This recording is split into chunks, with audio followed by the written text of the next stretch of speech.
When Natasha and Daniel meet, they are both at a crossroads in life. With just 24 hours before her family is deported from the U.S., Natasha wrestles between love and logic while the two spend the day together discovering a magnetic chemistry. Fall in love at first sight with this modern love story starring Yara Shahidi from TV's Grownish and Riverdale's Charles Melton. Do you think you could fall in love in 24 hours? The Sun is also a star. Only in theaters on May 17th. Back in January, a few weeks after Hannah Harts' remains were identified, our field reporter Lauren Smiley reconnected with Sheriff Tom Ullman about the upcoming coroner's inquest. Lauren, good morning. Tom Ullman from Mendocino. You'll remember Sheriff Ullman. He's been on the Hart case since the crash and hasn't wavered on his conviction that it was an intentional act. He was the one who told us that the proceedings of the 2-day hearing would give evidence that will shock the consciousness of people who are following his case. Sheriff Ullman is jovial and good-natured. He's a loud talker and sometimes wears a sheriff star pinned to the lapel of his Navy suit. He's been known to give exploding fist bumps. One gets the sense that not only does Tom Ullman love his job, he loves the nature of the work, the responsibility, the respect, the attention to detail, and the intrigue. If there was ever someone whose job it is to drum up interest in something as morose-sounding as a coroner's inquest, it's him. When I left the meeting hearing some of it, I just walked out of the room and said, oh my God. He thought live streaming the event would be helpful for everyone at home with questions. Remember what the whole purpose of the coroner's inquest was. The whole purpose is to answer 2 questions about 8 people. The manner and cause of death. That's it. The first new development in some time came last month when a California Superior Court judge officially pronounced Devontae dead, even though his body hasn't been found. His whereabouts have remained a huge point of contention for many people who have been following the case closely. But the court filing from the sheriff's department reads, it is more probable than not that Devontae Hart is deceased and died along with his siblings and parents in the vehicle crash. Ullman says he is closing Devontae's case with an asterisk. I'm certainly aware of a contingent of citizens who have a belief that Devontae was not in the car. To those, and to all, the sheriff's office would certainly welcome any information that would prove our belief incorrect. It is our opinion and the jury's opinion that he lived with his family, and unfortunately, he perished with his family. And the inquest made it clear that Jen and Sarah made a deliberate decision to drive off that cliff. They planned it. They worked together. It was not a spur-of-the-moment act. But, as Ullman points out, for those of us seeking a tidy explanation as to why, that will never come. There's one question that nobody will ever answer, and that's why. We can tell you what, we can tell you almost when, we can tell you certainly where, we can tell you who. But as an adult whose brother committed suicide many years ago, I've learned that sometimes the question why can never be answered. And we can give people the reason that they can find their own answer and say, well, I believe it happened because of, and then fill in the blanks. But there's not going to be any black and white answer to why. From Glamour and iHeartRadio, this is Broken Hearts, 1 year later. I'm Justine Harmon. And I'm Liz Egan.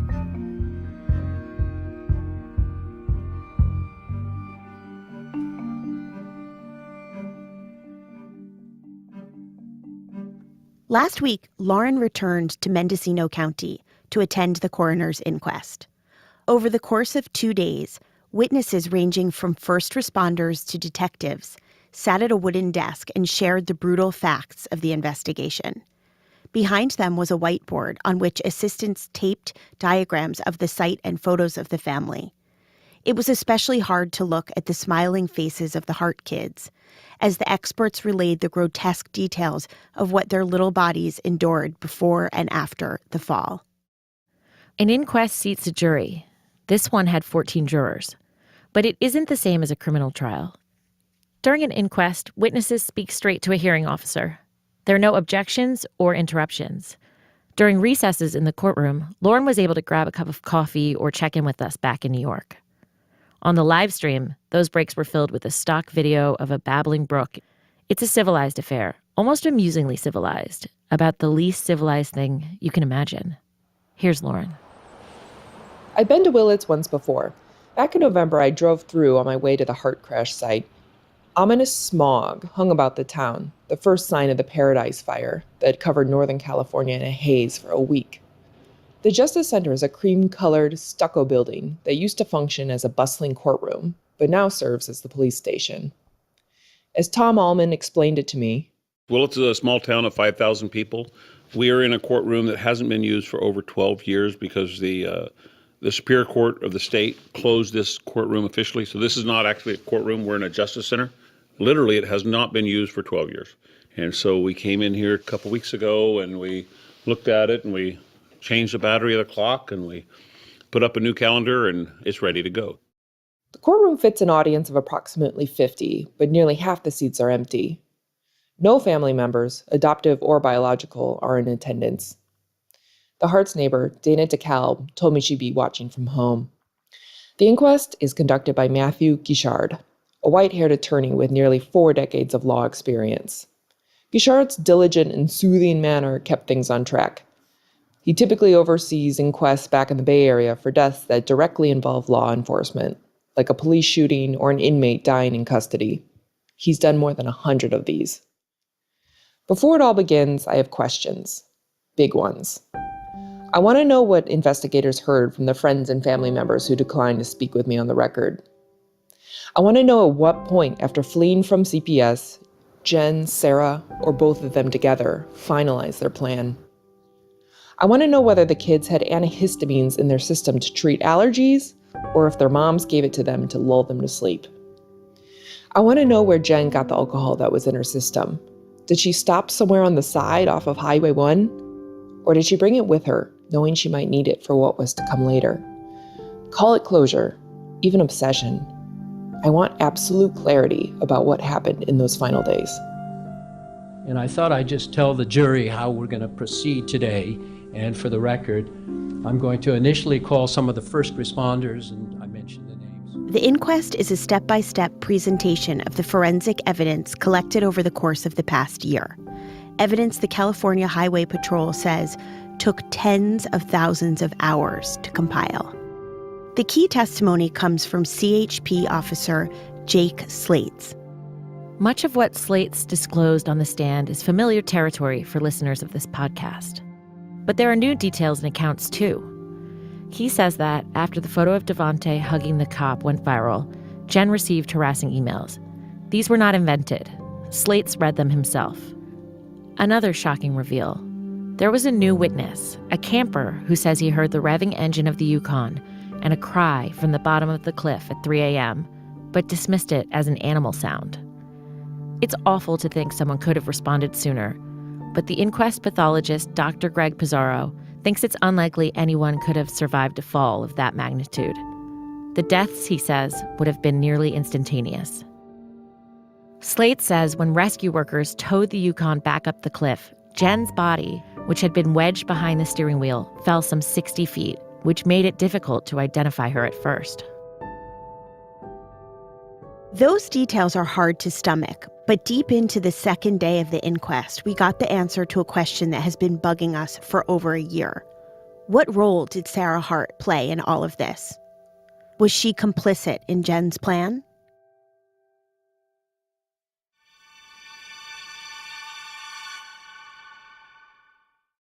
Natasha is a practical girl who enjoys facts and science, while Daniel is a boy who loves to write poetry and believes in fate and destiny. Daniel tries to convince Natasha that he can get her to fall in love with him scientifically by asking a series of questions. With just 24 hours before her family is deported from the U.S., Natasha wrestles between love and logic while the two spend the day together, discovering a magnetic chemistry. The story is based on the #1 New York Times bestseller, so fall in love at first sight with this modern-day romance for today's generation, starring Yara Shahidi from TV's Grownish and Riverdale's Charles Melton. Do you think you could fall in love in 24 hours? The Sun is Also a Star. Only in theaters on May 17th. Rated PG-13.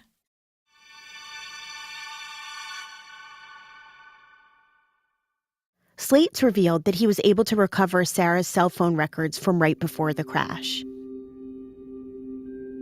Sarah began asking Google questions such as, can 500 milligrams of Benadryl kill a 120-pound woman? What over-the-counter medications can you take to overdose? How can I easily overdose on over-the-counter medications? Is death by drowning relatively painless? How long does it take to die from hypothermia in water while drowning in a car? What will happen when overdosing with Benadryl? One of the last searches that she did on her phone was while they're traveling through Oregon, and it was a search that she entered in and it requesting Google to identify no-kill shelters for dogs. These questions went on for hours. Sarah kept Googling from after midnight the Friday they fled until 6:30 p.m. the next evening. And this wasn't a hypothetical. At the time of her death, Slate's estimated, Sarah Hart had ingested 42 doses of an off-brand antihistamine. Both liquid and pill versions of the drug were found in the Yukon. The family had stopped to buy the medicine at a Walmart before ever leaving Washington. So there it was. Sarah was in on it. She wanted to die. She wanted all of them to die too. And she wasn't the only one with shockingly high levels of the drug in her system. Marcus, after doing the math, would have had to take in approximately 19.2 single dose units. Abigail would have had to take in 14 dosage units, and Jeremiah would have had to take in 8.8 single dosage units in order for them to get that level at that point that the blood was drawn. Now, that doesn't mean that they took that number. They could have been given more, but just at the time of the autopsies, when we drew their blood, that's what would have been in their system. Slate said that Sarah would likely have been extremely intoxicated by the amount of medication she had taken, and the kids would be, quote, more than likely unconscious or sleeping. Jen, who was driving, didn't have the drug in her system, but had a blood alcohol content of 0.10, or about 5 drinks, which Slate said was especially significant. We also know through our investigation and interviews of people that Jennifer never drank. Either witnesses stated that they never saw her have a drink, or they'd say occasionally they'd see her maybe have a glass of wine, but never finish that wine. So for a person to be at that level of intoxication and to have never drank or rarely ever drank, it would be extremely difficult for that person to function. Slates testified that he didn't believe Jen and Sarah knew exactly what they were going to do when they sped out of their Washington home on Friday night. Even when Sarah was Googling suicide methods on Saturday, he didn't think they had fully committed to the plan. Here's why. On Sunday morning, the day before their death, Jen bought groceries at Safeway. Remember, that's where she used her club card for discounts. That same day, she picked up 8 toothbrushes and deodorant at a nearby Dollar Tree. We've had a bit of an internal debate here. Could this be evidence that they still wanted to live? After all, who takes these precautions or buys these items when certain death is only a few hours away? On Saturday night, they switched off the vehicle's GPS for the first time in 9 years. But Slates thinks Jen and Sarah's decision fully crystallized on Sunday as they drove up and down the coast near Fort Bragg. In between stops at beaches and parks, a wanderer's itinerary, they stopped waffling. They drugged the kids. Sarah numbed herself with pills. And Jen, who always called the shots in the relationship, finished the job. Ultimately, I feel that based on Sarah and Jennifer's past history, the pattern that we see of the alleged child abuse and confrontations that they may have received out of the community, that this was just another case where they would run. One of the final questions I would ask all my witnesses would be, based on the fact and how well you know Sarah and Jennifer Hart, would this be an act that they could do? Would they be the type of people that would say, if I can't have my children, nobody can have my children? And most of the witnesses either stated, yes, Jennifer would say that, or yes, that would be a decision that either both of them would make. The jury only deliberated for an hour. The verdict was swift and unanimous. The death certificates for Jennifer and Sarah Hart will be listed as suicide.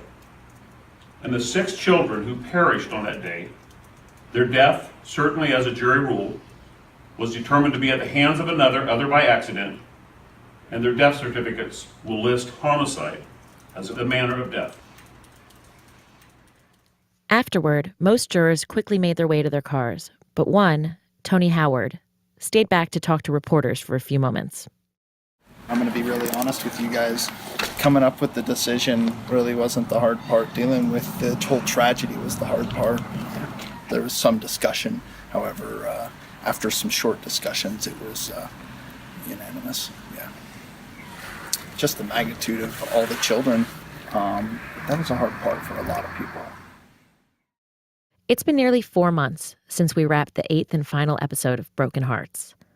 Since the series launched in December, it's been downloaded over 6 million times. Something Liz, Lauren, and I didn't expect when we first started thinking about this case.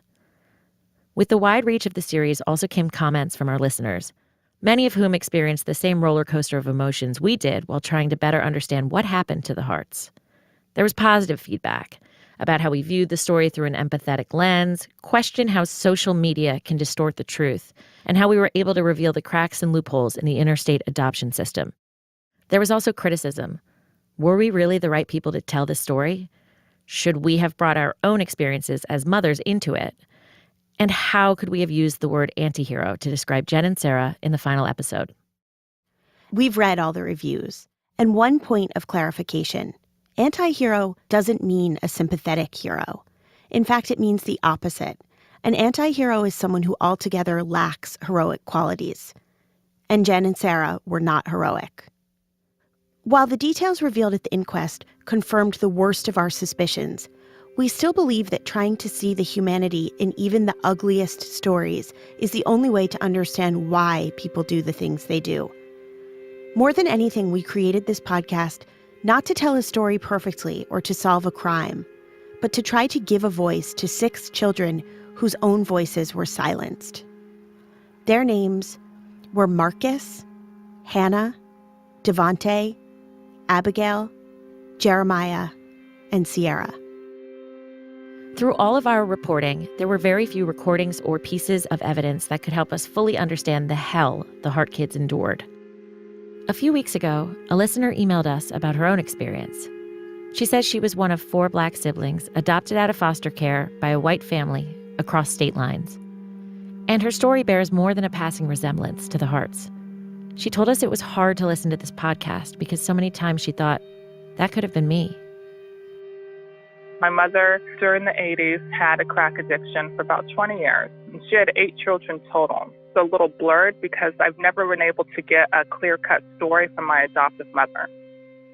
Because of the sensitive nature of her story, we've chosen not to use this listener's name. They were like the granola eaters. If you had a blueprint, it was them. They were vegan, Hindu, tree huggers. You know, we didn't have any processed foods. The clothes were hand-me-down.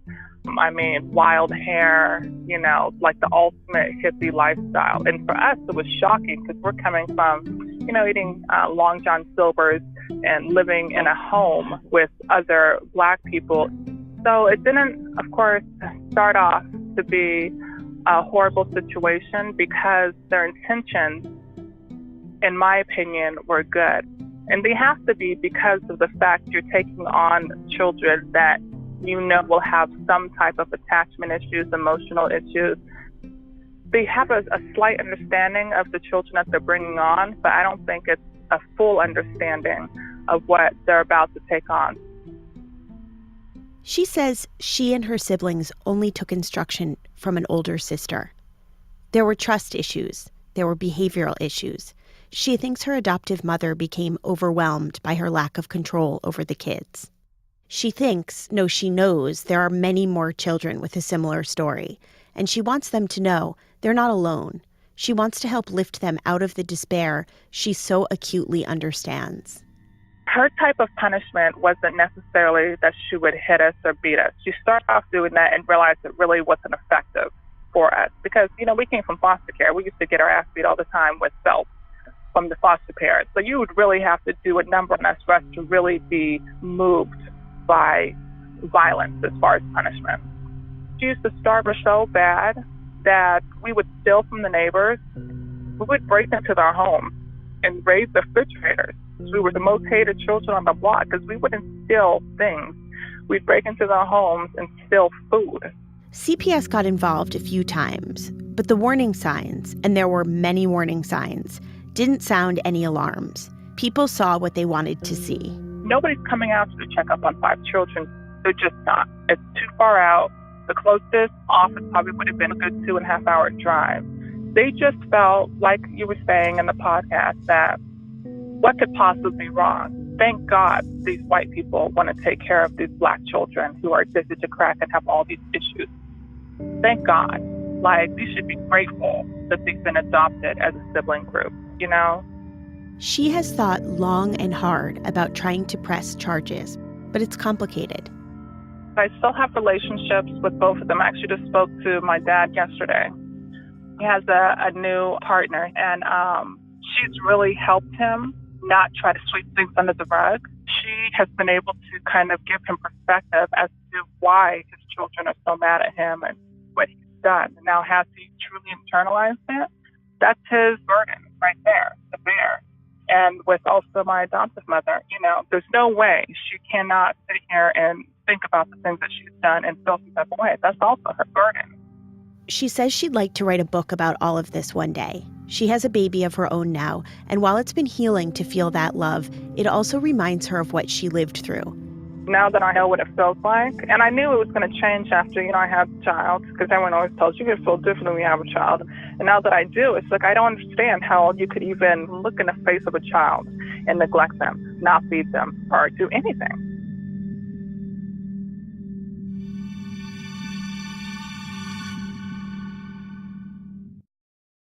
Every 2 seconds, there is a new victim of identity theft. That means a criminal could be spending your money, applying for loans in your name, and even damaging your credit, the good credit you've worked so hard to build. Unfortunately, you could miss certain threats to your identity if you're only checking bank statements and monitoring your credit. Good thing there's LifeLock Identity Theft Protection. LifeLock uses proprietary technology to detect and alert you to a wide range of identity threats, like your social security number for sale on the dark web. And if you do have an issue involving identity theft, one of LifeLock's identity restoration specialists will work to fix it. Of course, no one can prevent all identity theft or monitor all transactions at all businesses. But with LifeLock, you get identity theft protection and additional features to help protect your devices against cyber threats for as low as $9.99 a month. Don't waste another second. Visit lifelock.com/broken now to save 10% on your first year. That's lifelock.com/broken for 10% off.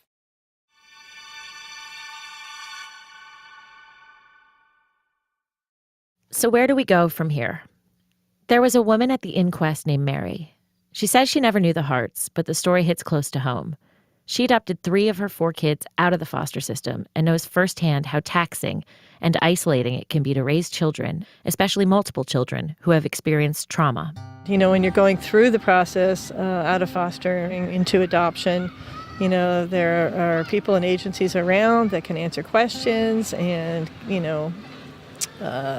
provide some amount of support. But for most families, once the adoption papers are signed, you are pretty much on your own. And of course, it's after that time where a lot of the issues come out from whatever led to those kids being taken away from their biological families, whether it was abuse, neglect, drug and alcohol issues, violence. That is all going to come out eventually, and sometimes when the kids are younger, but very often when they're teens. And if you have more than one teen going through all those issues at once, it can be really extremely challenging. I told a few friends that I was thinking of coming, and they all tried to talk me out of it, knowing that it would be really distressing. But I don't know. No, it's okay. I just feel like I need to be a witness to what happened, to the tragedy of their family. Mary hopes that if anything comes from the rehashing of the gruesome details of this case, it's reform in the adoption and foster systems. This is not something that was just obviously happened overnight. It's something that happened at various places over time. And I don't know them. I've never, met anyone from the family. But as an adoptive mom, if something's going to come out of this, it shouldn't just be about finger pointing. It needs to be about what help and support can we give other people who are in these situations where you just feel like you don't know where to go or who to turn to and who can help. And if we're going to honor them in any way, that to me would make the most sense. Sheriff Allman hopes this story and the findings from the inquest will show lawmakers how desperately we need a national database for child abuse. After the inquest, he held a brief press conference. We have a national database that reports mental illness, which prohibits them from having guns. We have a national database for criminal histories. We also have a national database for gun registration. We do not have a national database for child abuse allegations.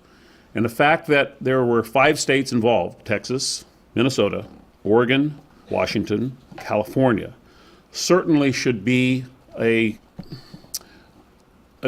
enlightening moment for our national legislatures. I'm not going to say that if we had a national database, that the Hart family would still be alive. But certainly it's capable of seeing that it was just a charade. We assume that people who are abusive both in their private lives, but also in their public lives. And we know this now not to be true. Hello, buddy. Oh gosh, aren't you something else? Looking back on it, it doesn't look like they were normal kids. They didn't really have friends. We thought they were all the same age. They were small, so we thought they had to be in kindergarten. We are so grateful. The kids are skinny. Well, we just thought they were eating organic food. When I realized that she was a homeschool mom, I'm like, there's no way in hell those kids are learning. It's impossible with the amount of time she was devoting to us, to our game. That was an issue for her, being, gay, I guess. So I just thought, I don't want her to think that I'm being judgmental. I just want to be a good neighbor. My son-in-law is like most people. They don't want to get involved. I feel so guilty for not realizing, that these were red flags. And it was just like, oh, God, I totally bought into it. Absolutely, I think race is playing a part. These kids are being used as a prop. These white ladies came in and saved these 6 black children. Nice work, you saved them. That was the narrative always, which just, man. Some parents do operate this way. Look what we did. We're symbols of racial harmony, and our kids are evidence of that. It's tough. We love those kids so much. And it's sort of heartbreaking, the fact that that would be utilized as a way to mask some of the abuse and neglect that was happening. It's just disturbing. And too many people bought it. Jen and Sarah Hart got away with what they did because there were green lights where there should have been red ones. They weren't criminal masterminds. They just weren't stopped. It feels like he's trying to kiss me. Oh, maybe he loves you. Come on, Dad.